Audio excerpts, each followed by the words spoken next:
Milí studenti, vítejte v 5. lekci našeho kurzu jazyka R.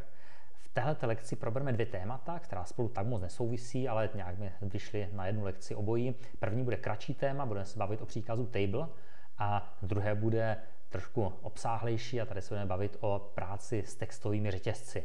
Tak pojďme na to první z těch dvou témat. Já začnu bez nějakých větších komentářů s přípravou dat, se kterými budeme pracovat. Tady přehraju několik řádků, kde se mi stáhne datová matice o 120 pozorováních, 5 proměnných zde máme, jsou to nějací lidé, ukážu známe pohlaví, věk, kraj a tak dál. Něco z toho jsem převedl na faktor, nejvyšší vzdělání, rodinný stav jsem převedl na faktor, ostatní jsem nechal, jak byly, jako textové nebo jako číselné hodnoty. Není moc podstatné. Pojďme se podívat na tady ten příkaz table. Jedná se o funkci, tam napíšete table, kulaté závorky, argumentů tam můžete dát několik, každopádně teď dáváme jeden, čímž je nějaký vektor. Co to je za vektor? To je sloupeček vlastně z té naší datové matice, že je to data $, takže vybírám sloupeček a vybírám sloupeček, co se jmenuje nejvyšší vzdělání, tady tenhle ten, že je to nějaký faktor o 5 úrovních, ZŠ, SŠ a tak dále. Schválně, co nám tenhle příkaz vrátí.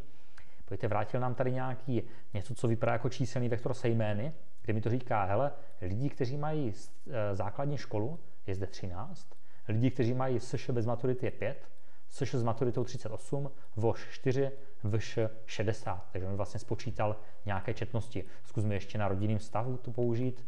Říká nám, svobodných je tady 69, ženatých vdaných 35, rozvedených 14. Takže příkaz table nám dělá nějaké, jako nám vlastně počítá, kolik výskytů jednotlivých úrovní toho nějakého, tady jsem pracoval s faktory, ale za chvilku zjistíme, že to nemusí faktor, tak kolik úrovní toho jednotlivého vektoru zde máme přítomných. Než si ukážeme rozmanitější využití tady tohohle příkazu, tak kromě atributu, kterým je ten vektor, na který table uplatňuji, tak je tady ještě atribut useNA. Ty enáčka, to jsou takové ty chybějící hodnoty. Takže vlastně tady nastavujeme, jak má ten příkaz table pracovat s chybějícími hodnotami. Můžeme se podívat do nápovědy, jaké všechny jako co se můžu vepsat do toho atributu useNA. Tady píšou useNA, podívej si do detailů, aha, tady jsou trošku struční, mrkneme se tady.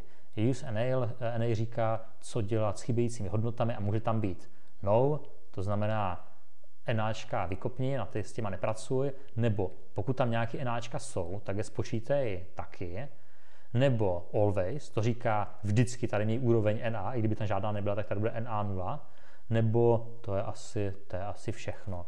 Tak schválně já to zkusím, rodinný stav useNA, a jelikož tady jsou dva lidi, kteří neuvedli svůj rodinný stav, tak se podívejte, tady nám table nevrátil 3 nějaké prvky, ale 4 prvky, kde říká, kolik je tady enáček. Jo, tak to je tady ten if any, mohli byste tam dát jinou tady z těch věcí, kterou v tom helpu jste si přečetli.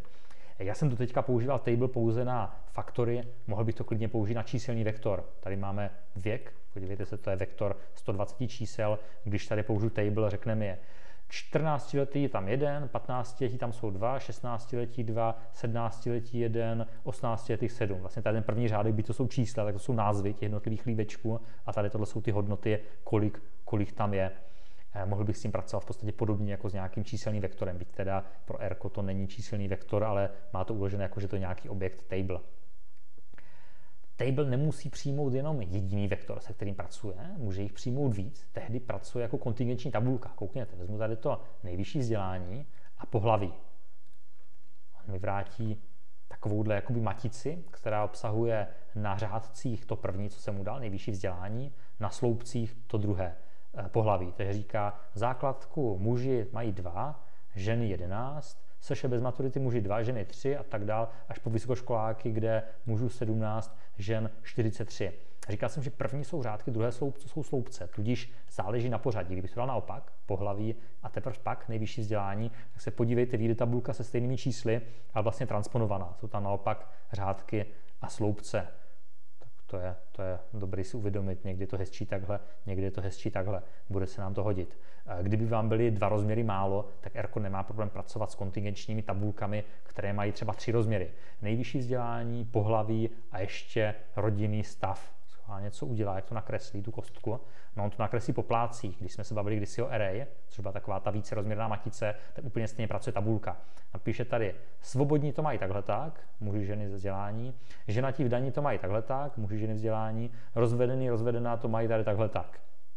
Tudíž zase první jsou řádky, druhý jsou sloupce a třetí jsou ty plátky. Mohli byste jít do čtyřrozměrných a tak podobně. To už by bylo trošku nepřehledné, v tom bychom se tak nějak úplně nevyznali. Já jsem říkal, že table sice není matice, podívejte se tady, když jsem mu dal, ať mi vyrobí proměnnou tab, která je table, tak píše, že to je table, že to není matice, ale tady vlastně píše, že to jsou čísla dimenze 1 až 5, dimenze 1 až 2, takže v podstatě ona to v hloubi duši někde matice je, byť tady teda máte napsaný, že to je tabulka, že to není matice, ale to, že to je matice, poznáte jednoduše tak, že třeba ta matice, že od toho můžete vybírat, jak jste zvyklí z matic. Řeknu řádek 1, 2 a jenom sloupeček muži. Řádek 1, 2 jsou tyhle ty, sloupeček muži, takže mi vrátí jenom tady ty dvě dvojky, jako by to byla matice. Kdybyste z tabulky chtěli vyrobit třeba vektor, opravdu vektor, tak klidně použijte příkaz takovýto as-numeric a on vám promění třeba tady tuto table na numerický vektor a nebudete vůbec řešit, co to vlastně je. Tak, kromě tady toho příkazu table jako takového, který používáme často a rádi, ten je velmi příjemný, tak někdy chceme ještě s tabulkami pracovat trošku komplikovaněji, a to s pomocí příkazu prop.table. Prop.table je funkce, do kterého jako argument vložíme už nějaký hotový table. Takže bacha, nedává se do toho nějaký sloupeček čísel, a řeknu prop.table a aplikuji mi tu funkci na třeba table data pohlaví. Takže table data pohlaví je tady tohleto. Kolik je tam mužů, kolik je tam žen, 39 mužů, 81 žen. A tohle to vložím celé jako argument do prop.table a prop.table mi promění ty absolutní četnosti na relativní četnosti. To mi říká, mužů tam máš 32,5%, žen 67,5%. Schválně, tady jsem měl tu svoji původní tabulku, tak já dám tady prop.table na tu tabulku, to uplatním. Zase vkládám tam nikoli nějaké původní hodnoty, ale table, takže jsem tady dal prop.table tab. A on mi řekne, mužů, co mají základku, je tam jenom 1,6%, žen, co mají základku, je tady 9,2% přibližně, a nevím, co je největší kategorie tady. Žen, které mají vysokou školu, je tam skoro 36%. Tady vidím z tohoto prop.table. My někdy, když chceme počítat relativní četnosti, tak je nechceme spočítat takhle tak. Tady vlastně to počítáme, že součet těch všech procent je 100. Někdy to chceme udělat tak, aby mi napočítal ta procenta po řádcích nebo po sloupcích. Co tím chci říct? Schválně, podívejte se, kromě tady této tabulky můžu vyrobit tabulku prop.table tab, kde dám tady druhý argument margin se rovná 1 jako řádky, nebo prop.table tab margin se rovná 2 jako sloupce. Ukážu. Teďka tady máme 3 různé tabulky relativní četnosti, to je ta původní, nová a ještě jedna. Jak se od sebe liší? To první byl ten margin 1, to jsou řádky. Tak se podívejte, tahle tabulka má takovou vlastnost, že na každém řádku je součet 100%, 1, tady taky, tady taky. Tady, v tomto případě, je margin 2 jako sloupce, takže součet tohohle sloupce je 100% a součet tohohle sloupce je 100%. Nechce se mi to počítat, ale věřte, že jo, tady 53%, 27, 13 a tady nějaký zbytky. Tohle to někdy chceme. Tohle vlastně, tenhle případ říká, v rámci lidí, co chodí na základku, kolik procent je mužů, kolik procent je žen. V rámci těch, co chodí třeba na vejšku, kolik procent je mužů, kolik procent je žen. Tohle to naopak říká, v rámci mužů je tady 44% vysokoškoláků, v rámci žen je tady 53% vysokoškoláků. Takže jakoby všechny tyhle ty případy k něčemu jsou. Tohle byly procenta z celku, tohle byly procenta v rámci řádku, tohle jsou procenta v rámci sloupečku. Takže jakoby, když budete třeba v rámci nějaké své práce prezentovat procenta, tak se zamyslete nad tím, které mají největší smysl, jako co bude pro vás nejvhodnější. V případě, když třeba budete kreslit do nějakého grafu, tak zase se můžete zamyslet nad tím, které tady z těch vyjádření čtenáři opravdu něco říká, protože všechny 3 v nějakých kontextech můžou mít smysl. Tak, pojďme se vrhnout na druhé téma dneška. Říkal jsem, druhé téma dneška bude práce s textovými řetězci, tedy ze stringy. A Začnu takovým jenom úvodem, nebo spíš povzdechnutím. Erko je skvělý program, umí toho strašně moc, nebo je to skvělý jazyk, který je jako velmi flexibilní, velmi šikovný. Na druhou stranu má i svoji odvrácenou stránku a to je třeba extrémně neohrabaná práce s textovými řetězci. Zjistíte, že kdybyste to srovnali třeba s jinými jazyky, tak Erko někdy jako při práci s textovými řetězci je hrozně jako ukecané, komplikované, neintuitivní. Není to taková katastrofa, ale prostě šlo by to dělat jednodušší cestou. Typicky taková funkce, kterou nejčastěji uslyšíte v kontextu práce s textovými řetězci, je funkce paste. Paste slouží k tomu, abyste slepili nějaké texty do jednoho stringu. Takže podívejte, tady mám funkci paste. Jako první argument jsem dal string ahoj, čárka, druhý argument jak, třetí argument se, čtvrtý argument máš, otazník. A když tohle přehraju, tak se mi vrátí jednoprvkový vektor, který mi poslepoval všechny tady tyhle ty věci a vrazil mezi ně mezery. Takže ten příkaz paste vám prostě slepí tak jednotlivá nějaká slova a nechá tam mezery mezi nimi. Už to, jako proč paste tam dává mezery, jako defaultně, tak to už samo o sobě je takový, jako si říkáte, OK, tak když si ze slov lepit věty, tak mezery dávají smysl, ale ve všech možných jiných případech mezery nebudete chtít lepit. Takže kdybyste to chtěli změnit a nechtěli byste to lepit s mezerama, tak se tady dá dát ještě argument sep, jako separátor, kdy napíšete a chci to slepit přes, když dáte prázdné uvozovky, tak to jako slepit to bez mezer, bez ničeho. Podívejte, přehraju to, udělal ahoj, jak se máš, bez mezer. Kdybyste tam dali třeba já nevím, podtržítko, tak mi udělá ahoj, jak se máš, slepený podtržítkama. Vrátím to na ten prázdný řetězec. Tohle to používáme asi nejčastěji. Podle mě jako ten způsob lepení nějakých textů k sobě s prázdným separátorem je nejčastější. Možná proto má Erko ještě funkci paste zero, tady jako 0 zatím, která vlastně je přesně tohle totéž. Takže tohle a tohle jsou úplně stejné věci. Tudíž v podstatě tohle je funkce, kterou voláte nejčastěji, paste 0. Už tady možná vidíte tu podivnost, jakože ta nejzákladnější funkce se jmenuje takhle tak podivně. Ale budíš, naučíme se s ním pracovat i tak, byť to není úplně hezké. Pojďme si ukázat, jak se s pastem pracuje třeba tady v tomhle trošku komplikovanějším případě. Já tady udělám vektor jména a vektor příjmení, že jména jsou tato, 10 nějakých jmen. Příjmení je tady tohleto, to je taky nějakých 10 příjmení. A co se stane, když řeknu paste jména příjmení? Tak on provede to slepení, ovšem on to bude zase jakoby dělat po prvcích. Takže on slepí Jakub s Novákem, Eva s Procházkovou, Petr s Dvořák. Tudíž nám udělá tady tohleto, že vyrobil Jakub Novák, Eva Procházková. Kde se tady vzala ta mezera? No, já jsem použil klasický paste, nikoli paste 0, takže tady nám automaticky dal jako separátor mezeru. Tudíž v podstatě tímhletím způsobem můžete slepit dva vektory k sobě, nebo klidně víc vektorů k sobě, s tím, že vždycky vezme první prvek ze všech těch vektorů, slepí to, druhý prvek ze všech vektorů, slepí to. Všechny vektory, říkám, nemusí být 2, můžou být třeba 4. Koukněte, první vektor se jmenuje, nebo první vektor obsahuje jediný prvek, jméno, dvoutečka, mezera. Druhý vektor jsou jména. Třetí vektor obsahuje čárka, mezera, příjmení, dvoutečka, mezera. A poslední vektor obsahuje tohle. Takže tu máme dva vektory, co mají 10 prvků, dva vektory, co mají jeden prvek. On nemá problém ty jednoprvkové zrecyklovat, takže dá jako 10krát jméno, 10krát příjmení a vyrobí nám tady tohle. Dal jsem paste 0, aby to nedával mezery, to už tady mám. A udělá jméno, dvojtečka Jakub, čárka, příjmení, dvojtečka Novák. Druhý prvek jméno, dvojtečka Eva, čárka, příjmení, dvoutečka Procházková. To je v podstatě docela jednoduchým příkazem, jsem to nějak slepil. Kdybychom chtěli si s tím ještě třeba nějak jako víc hrát, možná se nám třeba může nelíbit, že máme pořád 10prvkový vektor a my bychom chtěli ten vektor zmáčknout do jediného textu, jakoby do jediného jednoprvkového vektoru, kde nalepím za sebe celý seznam jmen.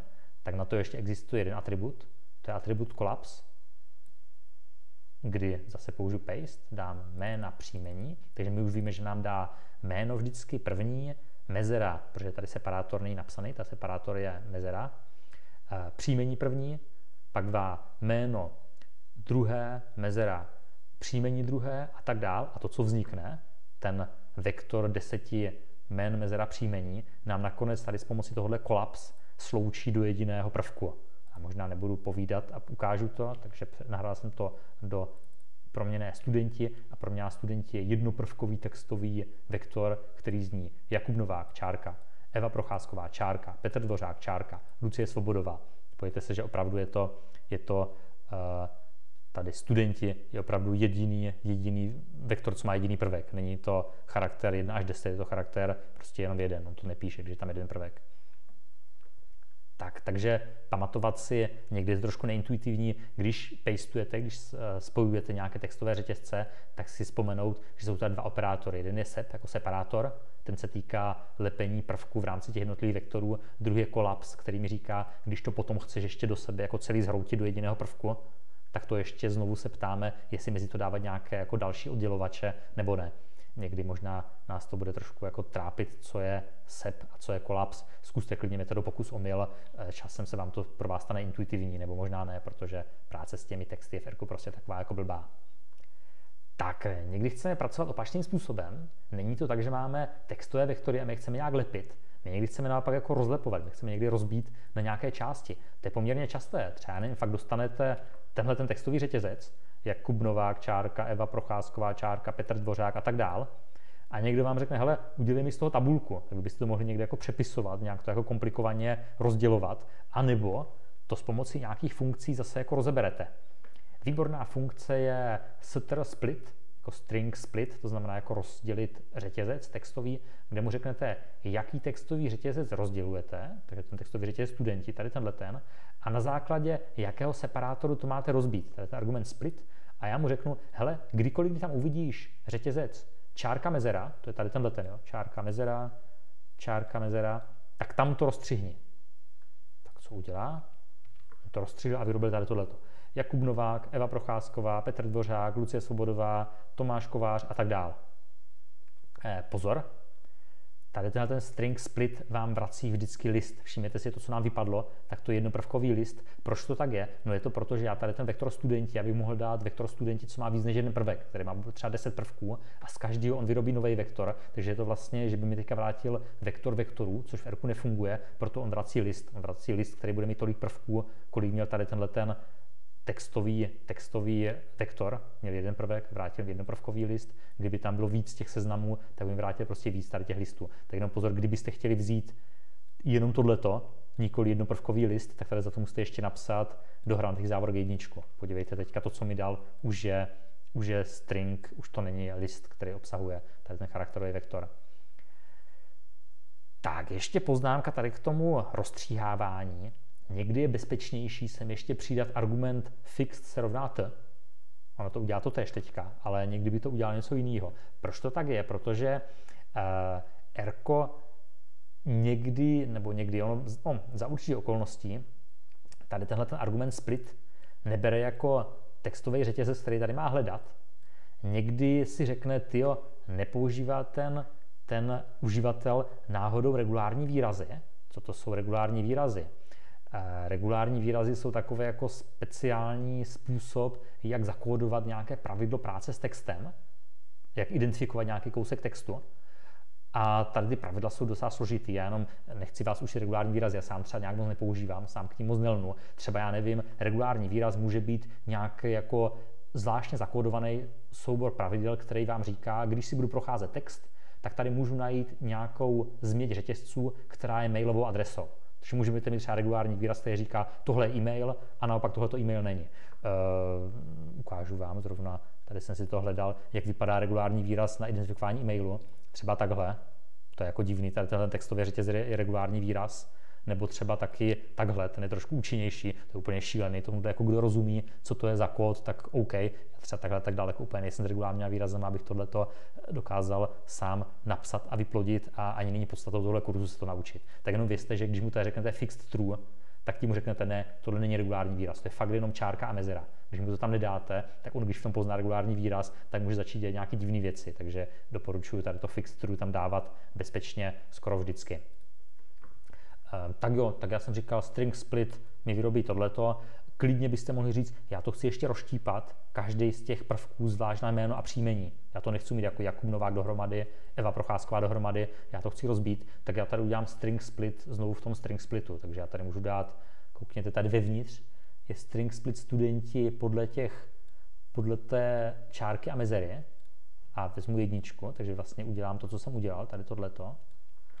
A tenhle ten vektor vložím znovu jako argument do tady toho vnějšího string splitu, kde mu řeknu, a teďka mi to splitni podle mezer. Tak co on udělá? S bude teďka list, kde první je vektor Jakub Novák, druhý je vektor Eva Procházková, třetí je vektor Petr Dvořák, čtvrtý vektor Lucie Svobodová a tak dále. To jsem vlastně ze zpátky vrátil tam, kde jsem to měl. Kdybyste chtěli zamachrovat, tak teďka trošku předběhneme věci, které neznáme, tak existuje příkaz do call, který uplatní funkci rbind, svázání řádků, o té už jste slyšeli, kde může uplatnit tady tuto funkci na všechny ty prvky S, které jsem vyrobil a ještě to promění v data frame. Takže třeba pokročilejší uživatel RK by uměl udělat tady tohleto, že z toho vyčaruje na jednu tabulku, kterou už můžete někam uložit. Takže jako vlastně ještě jednou jsme měli tohle, studenti, takové jako text a my jsme z toho úplně mávnutím kouzelného proutku 2 příkazy udělali tady tohleto. Ale to jsem teďka malinko předběhl.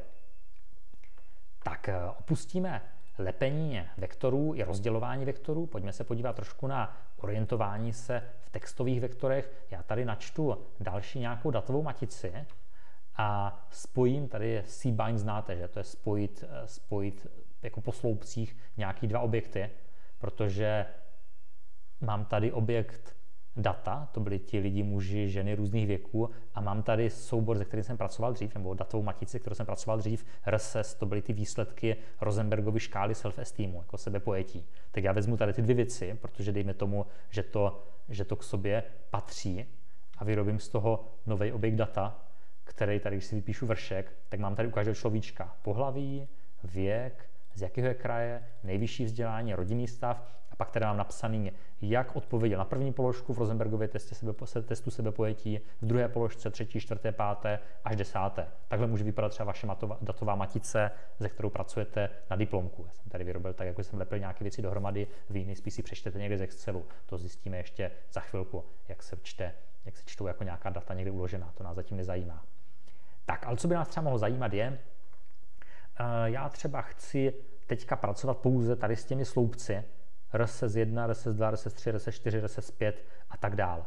Jak elegantně a rychle vybrat z téhle datové matice pouze tyhle sloupce? No, vy umíte vybírat několika způsobama, ale bylo by dost neprakticky si to odpočítat. 1, 2, 3, 4, 5, 6 a dá to od 6 po 15 vybrat jako číselným vektorem. To je docela blbý, protože když vám se někdo přidělal nový sloupec, tak se vám to rozhodí a přestane to fungovat. Takže bychom možná mohli vymyslet nějaký příkaz, který se podívá na názvy sloupců a vezme pouze ty, které začínají na RSS. Tak to už jsme zase u práci s textovými řetězci, kde můžeme zjistit, že existuje příkaz starts with, bacha, tady velký písmenko, R musí dodržovat, velká písmenka.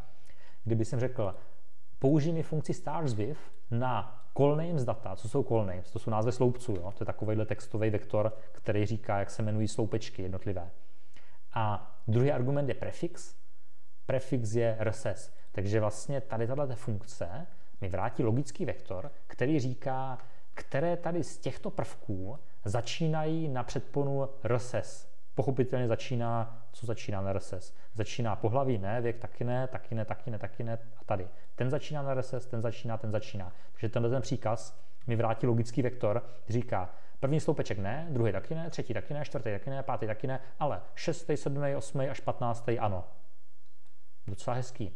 Kdybyste tenhle logický vektor vložili tady do data hranatá závorka, všechny řádky, čárka, sloupce, pouze tyhlety, false a pouze tady ty true, tak tohleto mi vrátí jenom ty sloupečky, které začínají na RSS. Tady jsem si vyfiltroval vlastně jenom nějakou jako část dataframeu, který je pro mě zajímavý. Třeba na tomhle bych mohl počítat Cronbachův koeficient alfa, reliability, který jsme řešili v nějaké z předchozích lekcí. Možná vás napadne, že by to šlo udělat ještě jinak, že? Vzpomenete si, že známe paste, dokonce tady používám to paste 0 a řekl bych, hele, paste mi dohromady je RSS podtržítko a čísla od 1 do 10. Co on udělá? On vyrobí textový vektor RSS 1, RSS 2, RSS 3, RSS 4, RSS 5 a tak dál a já ho tady použiju a řeknu mu, vyber mi z dataframeu data všechny řádky a pouze sloupce, které se jmenují takhle. Vy víte, že můžeme vybírat nejenom logickým vektorem, nejenom číselným vektorem, ale taky textovým vektorem podle těch názvů sloupečku. Tak možná já bych asi radši použil dokonce tuhle cestu, než tady tu cestu, ale tady v tomto případě obě jsou stejně dobrý, tak jsme se naučili 2 různé způsoby. Ne tak často, ale někdy používáme opak toho starts with a to je jako ends with, na co končí, který textový řetězec. Já to zase použiju na jména sloupečku, takže mám tady textový vektor, který říká jednotlivá jména a já chci vybrat pouze ty sloupečky, které končí na suffix, na koncovku měkké i. Tak to je zjevně pohlaví a zjevně je to nejvyšší vzdělání. Takže tady ten příkaz mi dá logický vektor, kde tady je true na místě pohlaví a true na místě nejvyšší vzdělání, všechno ostatní je false, takže když to použiju na výběr sloupců, tak mi řekne tohle. No, to je docela jako jen takovej pitomoučký příklad, že? Ale asi z toho chápete docela hezky, k čemu se dá použít ends with. No a poslední možnost, kromě starts with a ends with, je i hledání kdekoliv uvnitř, kde na hledání kdekoliv uvnitř se používá příkaz grepl, který teda mimochodem je přesně vyrobený na použití těch regulárních výrazů, o kterých jsem mluvil, ale my tady zase dáme fixed se rovná true, aby jsme se nebavili o regulárních výrazech, aby jsme se bavili fakt jenom jako když řeknu i, tak jsem myslel i a já mu třeba řeknu tohleto. Najdi mi, to se vlastně píše naopak, že, než je to tady. Najdi mi v rámci tady těch jmen všech sloupečků všechny, které obsahují kdekoliv písmenko měkké i, už nejenom na konci. Tak on mi tady, tenhle ten příkaz mi vrátí true, protože pohlaví obsahovalo, true, protože nejvyšší vzdělání obsahovalo, ale taky true, protože rodinný vztah taky tady obsahuje, tady měkký i. To je teďka nebereme na konci, ale i klidně uprostřed. Tak tady jsem udělal tohleto. To je zase takový jako blboučký příklad, abyste se to naučili, tak je tady prostě příkaz grepl, který může říct, jako ve kterým textovým řetězci se něco obsahuje, se něco vyskytuje nebo nevyskytuje. Tady mohlo být víc znaků a taky, jak jsem říkal, mohl by tam být regulární výraz, který se ovšem naučíte s někým jiným. Tam nemám tady úplně odvahu vás do toho zasvěcovat, protože sám jsem v regulárních výrazech trošku neohrabaný. Tak, kromě vyhledávání je tady ještě pár takových dalších funkcí, které byste měli znát, už jsme úplně na konci přednášky. Jedna nchar, co to je? N jako počet, char jako characters, jako písmenka, takže počet písmenek textového řetězce. Když ten textový řetězec je vektor, co má víc prvků, tak vám nchar vrátí čísla. První prvek má 5 písmenek, druhý prvek má 3 písmenka, třetí prvek má 4 písmenka, další prvek 5 a tak dále. OK, to se někdy může hodit. To upper zvětší, to lower zmenší, hezky, to se hodí. A tohle nepoužijeme super často, ale může se to někdy hodit. Ale tohle použijeme docela často, substring. Vezmi z textového řetězce jenom nějaký kousek. Sem dáte textový řetězec jako první argument a pak říkáte, jaký písmenko mám začít, nebo s jakým písmenkem mám začít, s jakým mám skončit. Takže tohle mi vlastně říká, vem textový vektor jména a z každého prvku vem pouze od prvního písmenka do třetí písmenko a konec. Co se stane?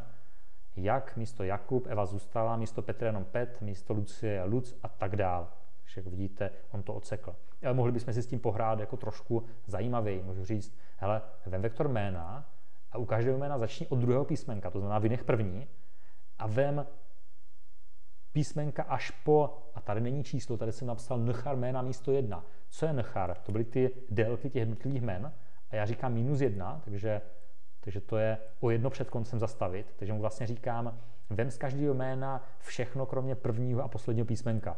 Tady, jestli tohle to vám na první pohled nic neříká, tak se nad tím zamyslete, zjistíte, že to je krásně smysluplné. Místo Jakub mi to dá aku, místo Eva mi to dá jenom v, místo Petr mi to dá jenom et a tak dále. Tak můžu odsekávat odpředu i od konce. Úplně na rozloučení práce s textovým řetězci je příkaz s-character, ten už jsme jednou viděli, tak jenom kdybyste chtěli pracovat s čímkoliv, co není textový řetězec jako s textovým řetězcem, tak Rko už víte, že někdy si to přetypuje samo. Třeba nevím, vzpomeňte si, když jsem ukazoval tady tohleto, říkal jsem paste 0, textový řetězec a číslo a on z toho udělal docela inteligentně textové řetězce. Kdyby někdy tohleto k tomu nedocházelo a chtěli jste si z tohohle udělat texty jako sami, aby to nebyly čísla, aby to byly jako texty, text 1, text 2, tak tady máte s-character. Když řeknu s-character, tak tohle to nejsou čísla, že? To je jako string 1, string 2, string 3 a tak dál. někdy použijeme. V podstatě, když vám z něčeho vypadne něco, co byste chtěli, aby byl text, a ono je to cokoliv jiného, tak prostě příkaz s-character vám jako natvrdo jednoznačně ze všeho vyrobí textový řetězec, ať už je to úplně cokoliv. Takže jak vidíte, říkal jsem, že práce s texty je v Rku otravná, ale v podstatě je zvládnutelná. Tady ty funkce sice jsou někdy jako moc ukecané, ale jsou poměrně jako osvojitelné a já třeba používám bez nějaké větší újmy. Jenom těch prvních pár měsíců, co s nimi budete pracovat, tak možná to bude bolehlav, než se vám to nějak dostane pod kůži, ale to určitě brzo budete mít za sebou.